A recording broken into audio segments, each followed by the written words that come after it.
Mhm. Siapa yang mencipta kemurungan?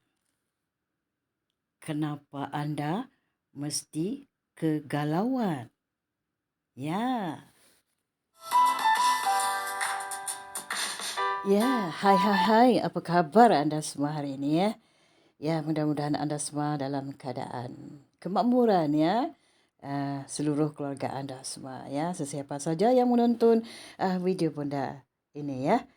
Ya, hari ini Bonda nak bercerita lah ya, nak berkongsi cerita tentang galau ataupun gelisah yang boleh dialami ya, yang biasanya dialami oleh setiap orang ya, setiap insan di muka bumi ini ya. Biasanya kondisi mentalitas ini disebabkan oleh faktor-faktor tertentu ya, di antaranya adalah ketidakberdayaan ya, menanggung beban hidup, kegagalan, tekanan eksternal dan permasalahan berat lain yang menerpa dalam kehidupan kita sehari-hari ya. Kadang-kadang kita terdengar satu suara mengatakan lauk ini hidangan ni agak tawar hambar, sama seperti aku yang hidupku tawar dan hambar. Kamu tidak boleh berkata yang demikian ya. Kamu haruslah ubah. Yang menawarkan hidangan itu adalah anda sendiri, bukan siapa-siapa saja ya. Jadi begini ya, efek dan kondisi ini biasanya ialah timbulnya gangguan mental ya, emosional ataupun gangguan kesihatan kita, terutama kesihatan jiwa kita ya. Jiwa kita ni perlu dibelai, disihatkan jiwa kita. Jadi sebuah kajian tentang kesihatan jiwa pernah menyebutkan dan dari bilangan orang dewasa ya di merata-rata dunia lah, yang mencapai 100 lebih jiwa, sekitar 10,000% ya, ataupun 18% jiwa yang mengalami gangguan kesihatan jiwa ya, berupa gangguan kecemasan dan kegelisahan ataupun apa kata orang itu, galau ya. Ya, yang mencipta galau tu, gelisahan tu adalah kita sendiri, bukan siapa-siapa ya. Jadi anda lihatlah warga tua ini, nenek ini, dia tak tahu apa yang dia mau beli. Uh, uh, Sedangkan kiai ini, atuk ini, dia bebas berfikir. Dia terus mengambil minuman ya. Yang kakek yang ini berjalan terus dengan keadaan tenang ya. Masing-masing dengan cara yang tersendiri ya. Mereka perlu hidup bebas, jangan dikongkong mereka, jangan dikawal. Jangan mengarahkan mereka menunjang jari supaya mengikut cara kita. Biarkan mereka bebas. Atuk ini dengan tongkatnya berjalan dengan tenang, tidak memikirkan apa-apa, tiada arti galau bagi mereka. Mereka dapat bebas keluar, sudah cukup mengubati satu ubatan mujarab bagi jiwa mereka yang gelisah dan galau ya. Biasanya kakek-kakek macam gini dia tidak pernah rasa gelisah tau. Bila mereka sudah dapat kebebasan keluar, itu sungguh syurga bagi mereka. Mereka bebas menyedut udara, menikmati udara luar ya, daripada duduk di rumah melihat tembok-tembok, dinding-dinding yang tidak bernyawa itu ya. Ya, kalau orang-orang dewasa, orang muda perlu kebebasan, nenek kakek-kakek warga tua juga mereka perlukan kebebasan. Anda harus bersyukur mereka sudah usia yang lanjut tapi mereka boleh berjalan dengan kaki mereka sendiri. Mereka tidak menggunakan kursi roda. Di situ amat bersyukur ya, amat bersyukur ya. Ya, tengok. Ya. Ya, itu dia. Hari ini kamu gagah berjalan dengan kekasih pacaran kamu. Kita tak tahu akan datang macam mana. Nenek ini kebingungan. Dia tak tahu apa yang dia nak beli. Dia kebingungan kerana faktor usia. Biarkan dengan dia dengan cara dia ya. Ya, kita sambung lagi. Ya, kita sambung lagi ya, perkongsian cerita tadi tentang kebebasan ya. Jadi angka penderitaan gangguan jiwa tersebut tentu saja mengundang rasa prihatin ya.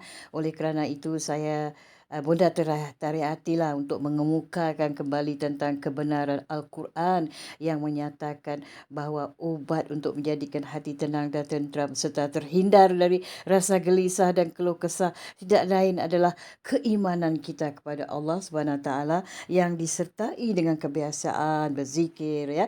Berzikir itu tandanya kita mengulang-ulangkan kata-kata kalimat dan mengingati kita kepada Allah, ya. Itu adalah arti yang sebenarnya, ya. Apa sebabnya kita terkena sakit murung? Kita pernah dengar perkataan sakit murung, ya. Sakit murung ini adalah kita yang mencipta. Kita menciptanya sendiri. Tahukah anda sakit murung ni amat berbahaya. Dia akan berakhir dengan sakit jiwa. Sakit jiwa itu adalah gangguan mental, ya. Dia akan gangguan mental. Dia suka merenung tembok-tembok yang membisu 1000 bahasa, tidak boleh berkata apa-apa. Orang yang murung ini, dia merasakan dirinya sering betul. Orang di kelilingnya semuanya tidak benar. Dia seorang saja yang benar. Kata-katanya saja yang benar. Ya, selalu mencari kesalahan, kesilapan orang lain. Maka timbullah murung itu datang kepada dirinya. Dia tidak membebaskan. Tidak membebas, arti kata tidak membebaskan dirinya berfikir dengan cara dewasa, cara luas, ya, cara berilmiah. Cara berilmu, cara orang yang berilmu, ya. Jadi orang yang berilmu dia berfikir cara yang luas, menerima pandangan, ya, idea orang di sekelilingnya. Walaupun pandangan orang itu adalah anak-anak, ya, anak-anak juga. Kerana ya, walaupun pandangan itu adalah daripada anak-anak, ya, anak-anak yang belum dewasa, kita harus menghormati pandangan mereka, ya. Kerana mereka juga ada cara mereka sendiri. Mereka juga punya fikir yang cerdas. Kita harus menerima dan fikirkan, ya. Maksudnya bukan untuk menerima 100%, tapi ditimbang-timbangkan, difikir-fikirkan. Kita harus menghormati pandangan orang lain walaupun dia belum dewasa daripada kita, ya. Bunda berpandangan kita menerima pandangan orang di sekeliling kita. Itu adalah satu penghormatan untuk mereka, ya. Jadi kita jangan mentertawakan atau menjadikan satu lelucon, ataupun bahan ejekan. Tidak, kita terima dan kita menyatakan kita fikir-fikirkan. Jangan terus menolak. Kita harus menerima pandangan orang yang belum dewasa dari kita, pandangan mereka, ya. Ya, sikap ni kita harus ubahlah. Kita ni bukanlah sempurna sangat. Belum cukup sempurna, ya. Kita belum lagi cukup sempurna. Masih banyak perkara yang boleh kita perbetulkan dalam diri kita, ya. Jadi ya, kita kasih kebebasan pada, ya, orang-orang tua di sekeliling kita, tidak kira ibu bapa, nenek datuk kita, ya. Kasih dia bebas untuk keluar, bersiar-siar di luar. Mereka mendapat menjernihkan fikiran mereka. Biar mereka duduk berbicara dengan teman-teman mereka. Cuma kita buat masa ini tidak uh, tidak boleh dibenarkan untuk berkumpul ramai-ramai, ya. Tapi biasa yang Bunda lihat mereka duduk berjauhan, orang tua-tua duduk berjauhan, mereka tidak duduk dekat-dekat. Mereka pun patuh dengan protokol yang ada. Mereka duduk berjauhan. Mereka keluar sekadar untuk menjernihkan fikiran mereka. Sebenarnya mereka ni tidak ada arti burung pada mereka. Mereka kalau dikurung di rumah mungkin mereka murung, tapi mereka dapat bebas di keluar. Tidak, mereka rasa jiwa mereka bebas, ya, seperti burung-burung yang berterbangan, mereka dengan cara mereka sendiri, ya. Ya, Bunda ingin menambah di sini, ya, arti kata orang yang jiwanya rasa gelisah, galau, ya.